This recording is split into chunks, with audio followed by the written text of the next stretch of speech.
La chronique bourse, la quotidienne Zone Bourse, Anthony Bondin. Bonjour à toutes et à tous, bienvenue dans ce point de marché Zone Bourse du mardi 6 janvier 2026. Le titre du jour, c'est « Les ambitions des USA passent crème ». La seconde séance de l'année 2026 s'est terminée dans le vert pour les principaux marchés boursiers qui ont été peu affectés par les opérations des États-Unis au Venezuela. Les entreprises pétrolières et de la défense en ont même profité pendant que les investisseurs ont un petit peu réorienté leur pari technologique vers les régions du monde moins valorisées que l'Amérique du Nord. Finalement, donc, on peut s'habituer à tout. Les marchés financiers considèrent que le coup de force des États-Unis au Venezuela est une forme de non-événement, et ce sont les indicateurs habituels qui le disent. Les rendements obligataires sont restés stoïques, les actions ont grimpé, et l'indice de la peur, le VIX, a à peine bronché. Il n'empêche, le monde est passé à autre chose, comme le prouve l'énième provocation de Donald Trump au sujet du Groenland. Les protestations diverses et variées n'atteignent d'ailleurs pas vraiment le président des États-Unis, mieux, elles l'amusent. Dans le Guardian, le dessinateur de presse Ben Jennings résume très bien la situation en faisant dire à un Donald Trump armé d'un fusil mitrailleur « Mais pourquoi vous lamentez encore ? J'ai toujours été comme ça ». À Wall Street, business is business, donc l'épisode vénézuélien a mis en branle des mécanismes assez prévisibles. Les majors pétrolières américaines et toute leur industrie de soutien ont enregistré une séance de gala. On a eu par exemple plus 9% du côté de Valero ou de Schlumberger, 7% de gains pour Phillips 66, 5% de hausse pour Chevron, etc. La prise de contrôle supposée du Venezuela par les États-Unis est censée permettre aux entreprises pétrolières de l'oncle Sam de faire main basse sur les colossales réserves du pays qui possède environ 18% des réserves prouvées de pétrole dans le monde, c'est davantage que l'Arabie Saoudite qui en est en 16% environ. En tout cas, ça c'est ce qui se passe sur le papier, parce que la réalité du terrain risque d'être un petit peu plus compliquée, comme le soulignait d'ailleurs ma collègue Odile Dubois hier dans un papier dont je vous ai mis le lien dans la chronique écrite. Pour autant, les investisseurs se sont quand même rués dans la brèche en estimant qu'il y a du gras à se faire, ne serait-ce que pour les groupes de services parapétroliers qui seraient sollicités pour remettre en état le complexe pétrochimique vénézuélien qui tombe en décrépitude. Je vous rappelle que la production pétrolière du pays ne représente plus que le tiers de ce qu'elle était à la fin des années 90. En outre, il faut aussi souligner que la Maison-Blanche a laissé entendre qu'elle pourrait soutenir financièrement les investissements réalisés par l'industrie, et ça, évidemment, ça plaît au marché boursier. L'autre secteur qui a logiquement bénéficié des événements du week-end, c'est l'industrie militaire. Les grands groupes américains comme Northrop Grumman ou General Dynamics ont nettement progressé hier en bourse, et plus tôt dans la journée, leurs homologues européens avaient donné le ton avec des gains de plus de 4% du côté de BAE Systems, de Rheinmetall ou encore de Thales.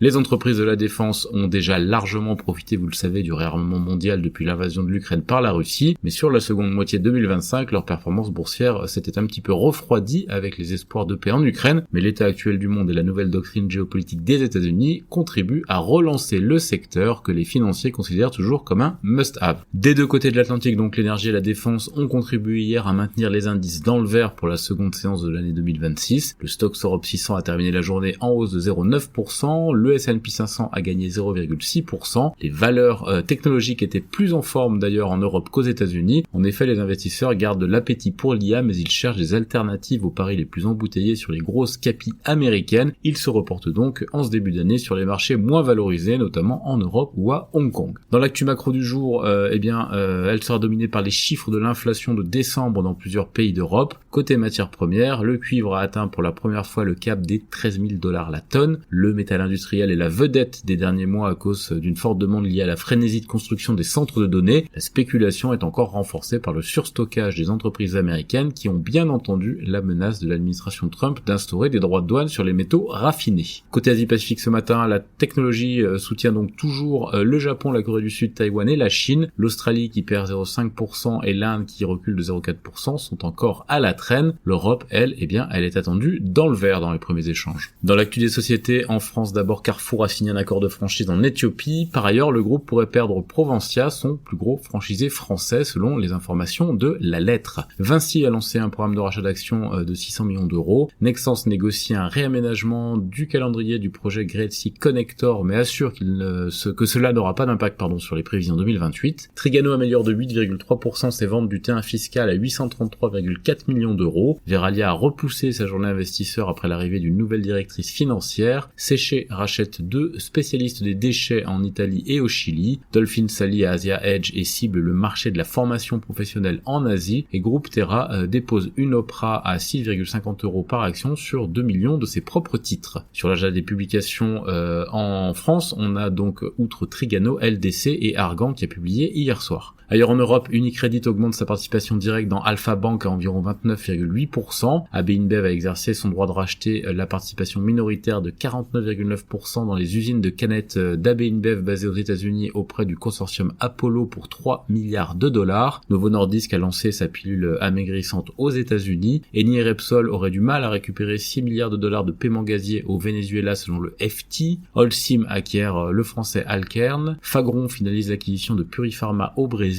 L'Italie et Pirelli chercheraient à écarter l'actionnaire Sinochem du capital du fabricant de pneus selon le FT. WDP a finalisé l'acquisition d'un site logistique au Havre pour 58 millions d'euros et Galapagos entame la réduction progressive de ses activités dans le domaine de la thérapie cellulaire. Côté Amérique du Nord, Steel Dynamics et SGH ont fait une offre de 8,8 milliards de dollars pour racheter l'Australien BlueScope Steel. Nvidia lance un modèle IA pour la conduite autonome et espère lancer un robotaxi en 2027. AMD a annoncé la sortie d'une nouvelle puce destinée au centre de données. General Motors a augmenté ses ventes de véhicules de 6% aux USA en 2025 à 2,85 millions d'unités. Vistra va racheter Cogentrix Energy pour 4 milliards de dollars. Fairfax a pris une position dans Under Armour et Microsoft acquiert Osmos pour renforcer son ingénierie autonome des données dans Fabric. Ailleurs, dans le monde et en Asie, notamment Air China va vendre une partie de ses actions Cathay Pacific. PopMart commence la production de jouets au Mexique. Westech a acquis le CCES, un prestataire de services de formation en Australie, et Samsung Electronics présente sa nouvelle gamme d'ordinateurs portables équipés d'une IA. C'est terminé pour ce point de marché du jour, excellente journée à toutes et à tous.